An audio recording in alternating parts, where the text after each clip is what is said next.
In order to keep yourself safe while you're out riding the bicycle on the trails and the roads throughout the county, first thing you want to do is make sure that you're safe and also the bike is safe prior to going out on your endeavors. As we look at Officer O'Connor, we'll work head to toe as far as looking at the tire he's wearing, and then we'll get into the bicycle itself.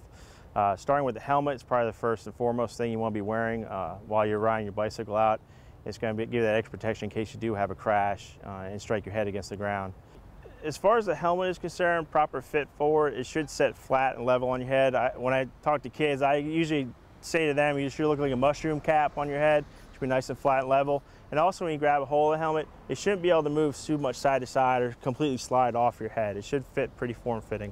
The helmets we wear are universal fit, where there's actually an adjustment in the back to make sure it's nice and tight to your head.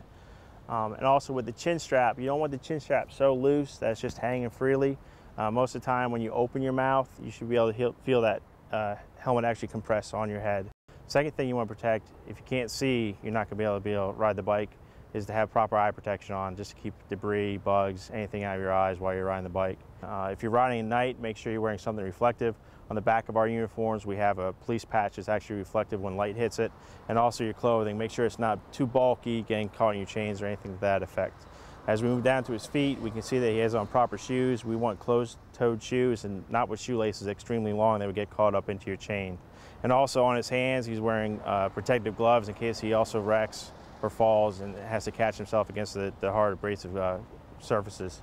As we move to the bicycle, the main thing we want to look at is that the bike's properly maintained. Make sure your chain's in good condition, you have proper air pressure in your tires, and also that your brakes are properly working before you go out onto the road.